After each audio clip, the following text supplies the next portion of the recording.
They never lose hope when everything's cold and the fighting's near. It's deep in their bones, they'll run into smoke when the fire is fierce. Oh, pick yourself up, guys. Legends never die. Legends never die. Jadi, apa itu revolusi industri? Kita akan melihat dari sudut pandang kebahasaan. Revolusi industri ini merupakan gabungan dari dua kata.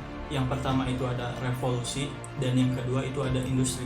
Revolusi itu sendiri pengertiannya merupakan sebuah perubahan dalam aspek sosial dan juga aspek kebudayaan yang berlangsung dalam waktu yang relatif cepat dan erat hubungannya dengan dasar-dasar penting dalam kehidupan manusia.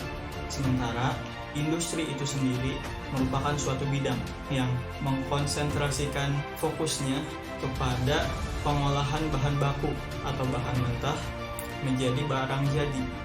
Nah, dan revolusi industri ini menggunakan manusia sebagai salah satu energinya. Tidak lupa juga menggunakan keterampilan yang manusia miliki di dalam itu, dan juga menggunakan alat-alat canggih. Dan industri ini juga bergerak di dalam aktivitas ekonomi.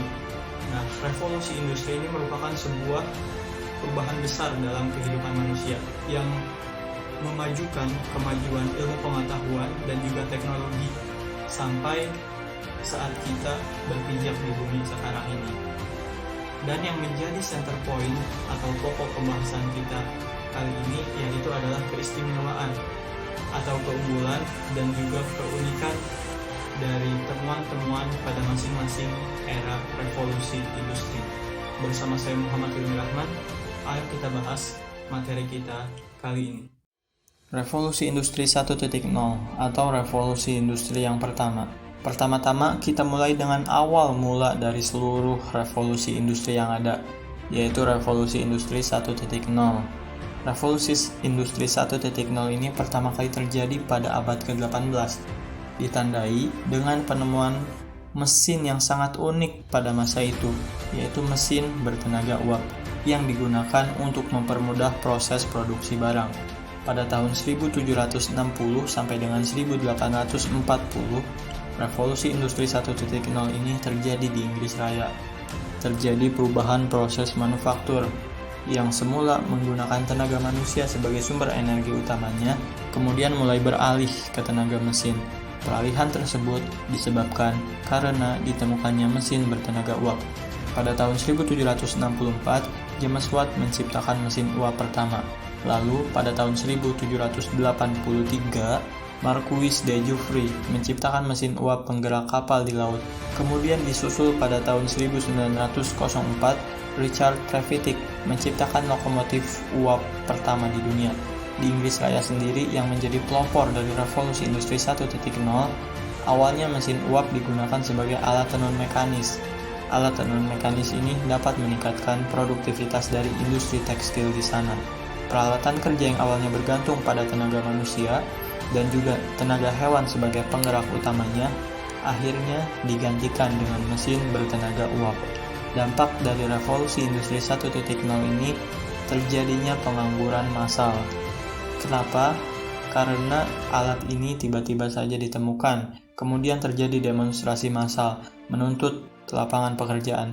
Pada era revolusi industri 1.0 ini, mesin bertenaga uap menjadi jauh lebih murah dan jauh lebih efisien ketimbang tenaga manusia.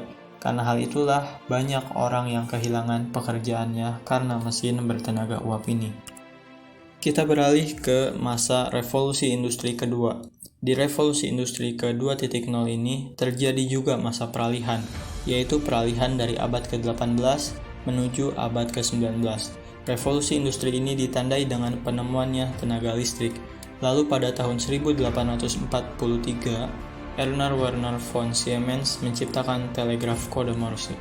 Lalu pada tahun 1870 sampai dengan 1879, Thomas Alva Edison yang sama-sama kita ketahui menciptakan telegraf pita kertas dan juga lampu untuk pertama kalinya.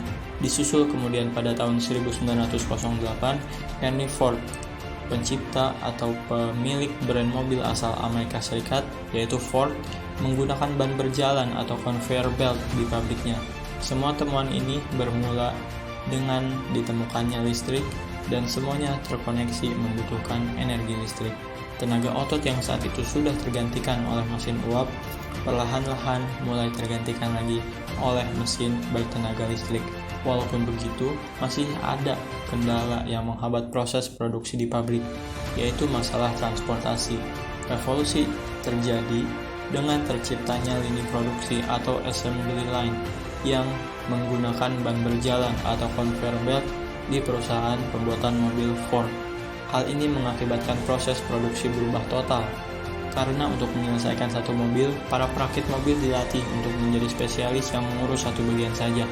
Selain itu, para perakit mobil telah melakukan pekerjaannya dengan bantuan alat-alat yang menggunakan tenaga listrik yang jauh lebih mudah dan jauh lebih murah daripada tenaga uap. Revolusi industri kedua ini juga berdampak kepada kondisi militer. Pada Perang Dunia Kedua, ribuan tank, pesawat, dan senjata diciptakan dari pabrik-pabrik yang menggunakan lini produksi dan conveyor belt atau ban berjalan. Revolusi yang terjadi selanjutnya yaitu Revolusi Industri 3.0 atau Revolusi Industri ketiga. Setelah Revolusi Industri kedua, manusia masih berperan sangat penting dalam proses produksi berbagai macam jenis barang. Tetapi, setelah Revolusi Industri yang ketiga, manusia tidak lagi memegang peranan penting. Setelah revolusi ini, abad industri pelan-pelan berakhir dan abad informasi pun dimulai. Jika revolusi pertama dipicu oleh ditemukannya mesin unik pertama, yaitu mesin bertenaga uap, revolusi kedua dipicu oleh ban berjalan dan juga tenaga listrik, revolusi ketiga ini dipicu oleh mesin yang dapat bergerak dan berpikir secara otomatis, yaitu komputer dan robot. Salah satu komputer pertama ialah komputer yang dikembangkan di era Perang Dunia Kedua sebagai mesin untuk memecahkan kode buatan Nazi dari Jerman adalah komputer bernama Colossus. Komputer yang dapat diprogram tersebut menggunakan mesin raksasa sebesar ruangan tidur dan tidak memiliki RAM dan tidak bisa menerima perintah dari manusia melalui keyboard sebagaimana umumnya sekarang. Komputer purba tersebut hanya menerima perintah melalui pita kertas yang membutuhkan daya listrik yang sangat besar, yaitu sebesar 8.500 watt. Penemuan semikonduktor, transistor, dan kemudian integrated chip atau IC membuat ukuran komputer semakin lama semakin mengecil. Listrik yang dibutuhkan juga semakin sedikit dan semakin efisien, serta kemampuan berhitungnya semakin canggih. Mengecilnya ukuran komputer tersebut membuat komputer bisa dipasang di mesin-mesin yang mengoperasikan lini produksi. Komputer pun mulai menggantikan banyak manusia sebagai operator dan pengendali lini produksi.